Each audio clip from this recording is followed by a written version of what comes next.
नमस्कार, आप देख रहे हैं की मीडिया। दोस्तों, ठीक 46 साल पहले 40 के दशक की मशहूर एक्ट्रेस विमी की लाश ठेले में देखकर हर कोई दंग रह गया। उनकी मौत हो चुकी थी और एक आदमी उस ठेले को घसीटते हुए श्मशान घाट ले जा रहा था। रईस परिवार की बेटी, रईस बिजनेसमैन की पत्नी और एक रईस सुपरहिट हीरोइन का ये हाल देखकर हर कोई दंग रह गया। वो मंजर इतना डरावना था कि उसकी कल्पना करते ही एक सिहरन सी उठ जाती है।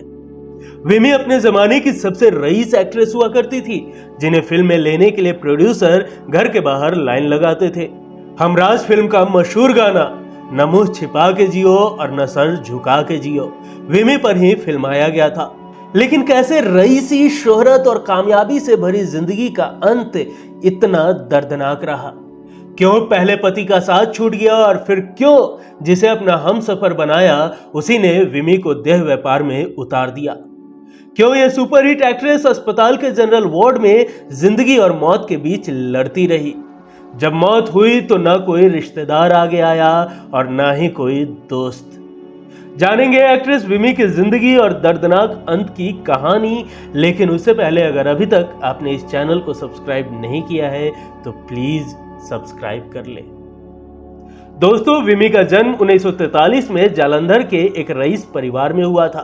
विमी की कम उम्र में ही एक मशहूर और रईस बिजनेसमैन के बेटे शिव अग्रवाल से शादी करवा दी गई। इस शादी से उन्हें 2 बच्चे हुए। पति रईस बिजनेसमैन थे तो उन्हें आए दिन बड़ी पार्टीज में जाना होता था। एक दिन वो एक पार्टी अटेंड करने विमी को भी अपने साथ कोलकाता ले गए। उस पार्टी में उस जमाने के नामी म्यूजिक डायरेक्टर रवि भी थे। जैसे ही उन्होंने विमी को देखा तो देखते ही रह गए। वो तुरंत विमी के पास आए और कहा, आप फिल्मों में काम क्यों नहीं करती?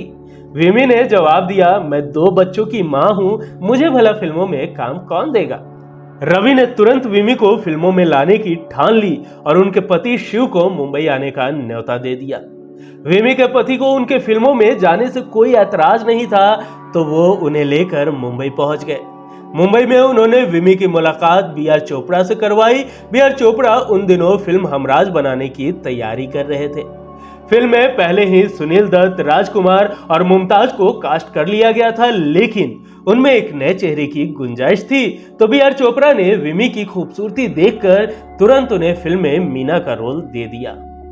विमी के पति चाहते थे कि वो फिल्मों में आए, लेकिन जैसे ही ये बात ससुराल वालों को पता चली तो हंगामा मच गया। घर वालों ने साफ इनकार कर दिया कि घर की बहू फिल्मों में नाच गाना नहीं करेगी। लेकिन विमी के पति अड़ गए। तमाम कोशिशों के बावजूद जब घर वाले नहीं माने तो विमी के पति ने घर छोड़ने का फैसला कर लिया। परिवार वालों ने भी उन्हें जायदाद से बेदखल कर रिश्ता खत्म कर लिया। 1967 में रिलीज हुई फिल्म हमराज से विमी ने हिंदी सिनेमा में कदम रखा। फिल्म में राजकुमार, सुनील दत्त और मुमताज लीड जैसे आला दर्जा के सितारे होने के बावजूद विमी ने अपनी खूबसूरती से हर किसी का ध्यान खींच लिया। पहली फिल्म जबरदस्त हिट रही और इसके गाने भी लोगों की जुबान पर चढ़ गए। मशहूर गाना न मुंह छिपा के जियो और न सर झुका के जियो विमी और सुनील दत्त पर फिल्माया गया था। वहीं फिल्म के दूसरे गाने नीले गगन के तले और तुम अगर साथ देने का वादा करो भी हिट रहे। पहली ही फिल्म में विमी को इस कदर प्यार मिला कि उस जमाने के बड़े बड़े डायरेक्टर्स भी उन्हें लेने के लिए घर के बाहर इंतजार किया करते थे। हमराज के बाद विमी अशोक कुमार और निरूपा रॉय के साथ आबरू में दिखी। आगे वो पृथ्वीराज कपूर के साथ national award winning film Nanak नाम जहाज का में नजर आई। उन्होंने शशि कपूर के साथ पतंगा और वचन जैसी फिल्में की। विमी जया बच्चन और धर्मेंद्र स्टारर गुड्डी में भी छोटी सी भूमिका में नजर आई थी। उस जमाने में विमी हर फिल्म के 3 लाख रुपए चार्ज किया करती थी। विमी ने बी.आर. चोपड़ा की फिल्म हमराज से हिंदी सिनेमा में कदम रखा था। उसी समय विमी ने उनके साथ 3 फिल्मों का कॉन्ट्रैक्ट साइन किया था। कॉन्ट्रैक्ट के तहत विमी जब तक 3 फिल्में ना कर ले वे किसी और के साथ फिल्में नहीं कर सकती। विमी चाहती थी कि उनका कॉन्ट्रैक्ट जल्द से जल्द खत्म हो, क्योंकि इसके चलते उनके हाथ से कई बड़ी फिल्में निकल रही थी। उस समय पति शिव ही उनके काम का हिसाब रखते थे और उनके पर्सनल असिस्टेंट भी थे। एक दिन विमी को बी.आर. चोपड़ा की फिल्म की शूटिंग के लिए शहर से बाहर जाना था, लेकिन आखिरी वक्त में उनके पति ने यह कहते हुए इनकार कर दिया कि विमी आउटडोर शूटिंग नहीं करेंगी। पूरी यूनिट शहर से बाहर विमी का इंतजार कर रही थी, लेकिन वो उन्हें भेजने के लिए राजी नहीं थे। बी.आर. चोपड़ा तुरंत फ्लाइट लेकर विमी को समझाने उनके घर पहुंच गए। दोनों के बीच बहस हुई और आखिरकार तंग आकर विमी का कॉन्ट्रैक्ट रद्द कर दिया गया और यहीं से विमी का बुरा समय शुरू हो गया। बी.आर. चोपड़ा से हुए विवाद के बाद कई लोगों ने विमी के साथ काम करने से इनकार कर दिया। उनकी कुल 10 फिल्में रिलीज हुई, जिनमें से ज्यादातर फ्लॉप हो रही थी। फिल्में फ्लॉप हुई तो विमी पर भी फ्लॉप एक्ट्रेस का ठप्पा लग गया और उन्हें फिल्में मिलना बंद हो गया। कुछ लोग उनके पति के रवैये के चलते भी उन्हें फिल्म में नहीं लेना चाहते थे। बीतते समय के साथ विमी की फिल्मों से हुई कमाई कम पड़ने लगी और फिर सारी जमा पूंजी खत्म होने की कगार पर आ गई। घर चलाने के लिए विमी ने कोलकाता में एक टेक्सटाइल कंपनी खोल ली, लेकिन वो कंपनी भी बंद पड़ गई और विमी भारी कर्जे में डूब गई।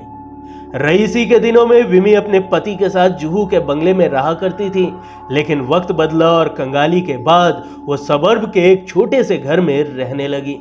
कर्जे और कंगाली में पति शिव भी शराब पीने लगे। आए दिन घर में झगड़े होते और शराब के नशे में शिव विमी को पीटते थे।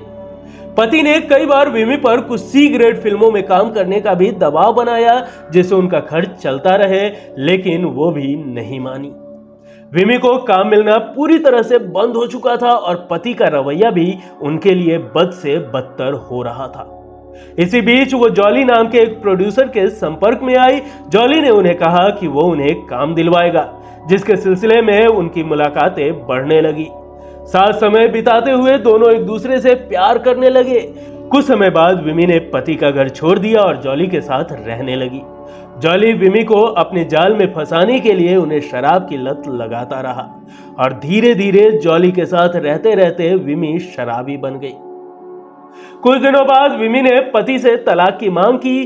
तलाक केस के चलते आए दिन विमी को कोर्ट के चक्कर काटने पड़ते थे। एक दिन कोर्ट के बाहर शराब के नशे में विमी की मुलाकात म्यूजिक कंपोजर रवि से हुई। वही रवि जिनके बदौलत विमी फिल्मों में आई थी। जैसे ही विमी ने रवि को देखा तो वो टूट गई। उन्होंने वहीं रोते हुए रवि को पति और उसके जुल्मों की शिकायत करनी शुरू कर दी। विमी को रोता बिलखता देख रवि ने उन्हें तसल्ली दी कि वो जल्द से जल्द उनके पति से बात करेंगे और उन्हें समझाएंगे। रवि उनके पति से बात करते कि इससे पहले ही वो एक म्यूजिक कॉन्सर्ट के सिलसिले में वर्ल्ड टूर पर निकल गए। जब तक रवि लौटे तो विमी की मौत हो चुकी थी। दोस्तों, एक समय ऐसा भी आया जब न विमी के पास घर चलाने के पैसे थे और न ही जॉली के पास। ऐसे में जॉली विमी को जबरदस्ती दूसरे प्रोड्यूसर के पास जिस्म फरोशी के लिए भेजता और उनसे मोटी रकम वसूल करता था। विमी की करीबी दोस्त रही कृष्णा ने एक इंटरव्यू में विमी के देह व्यापार करने की पुष्टि की थी।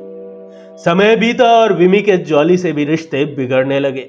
देह व्यापार से जो भी रकम मिलती जॉली उन्हें रख लेता और विमी के साथ मारपीट करता।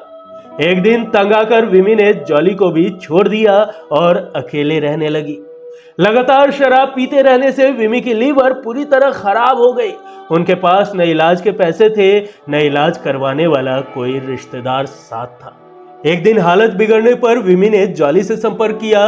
उसने मदद करते हुए उन्हें मुंबई के नानावटी अस्पताल के जनरल वार्ड में भर्ती करवाया और भाग निकला।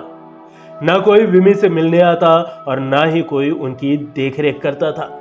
आखिरकार 22 अगस्त 1977 को विमी की मौत हो गई। अस्पताल ने जॉली को कॉल कर बुलाया और उसे डेड बॉडी ले जाने को कहा। जॉली अस्पताल तो पहुंचा, लेकिन उसके पास भी एम्बुलेंस के पैसे नहीं थे। कुछ घंटों बाद भी जब कोई मदद के लिए आगे नहीं आया तो जॉली ने अस्पताल के बाहर खड़े एक चाय वाले से उसका ठेला मांग लिया। उसी ठेले में जॉली ने अपने जमाने की मशहूर एक्ट्रेस विमी का शव रखकर श्मशान घाट तक पहुंचाया। विमी की लाश सड़क पर देखकर मीडिया में खबर की गई और बात हर तरफ फैल गई। इसके बावजूद विमी के अंतिम संस्कार में महज 9 लोग पहुंचे, जिनमें प्रोड्यूसर तेजनाथ जार, एसडी नारंग के भाई भी शामिल थे। विमी के निधन के बाद बी.आर. चोपड़ा ने एक इंटरव्यू में खुलासा किया था कि मौत से 5 दिन पहले विमी उनसे माफी मांगने पहुंची थी। विमी काफी नशे में थी और उनके शरीर से सस्ती शराब की बदबू आ रही थी। गौर किया तो देखा कि विमी के हाथ और शरीर पर गहरी चोट के निशान हैं। उस समय विमी काफी परेशान लग रही थी। विमी के करीबी दोस्त कृष्णा ने विमी की मौत को उनके लिए पेन रिलीवर बताया। उनका कहना था कि जिस दर्दनाक हालात में विमी ने जिंदगी गुजारी उससे कई गुना ज्यादा बेहतर उनके लिए मौत थी। गुजारी थी महलों में कभी रातें, वक्त ने कुछ यूं करवट बदला कि मेरी मैयत को 4 कंधे भी नसीब ना हुए। दोस्तों, विमी के दर्द भरी जिंदगी और मौत के किस्सों के सफर में आज के लिए यहीं तक। विमी की इस कहानी को सुनकर आप अपनी राय हमें कमेंट कर जरूर बताएं। वीडियो पसंद आई हो तो एक लाइक जरूर करें। मिलेंगे अगले एपिसोड में फिर किसी दिलचस्प किस्सों के साथ। तब तक के लिए नमस्कार।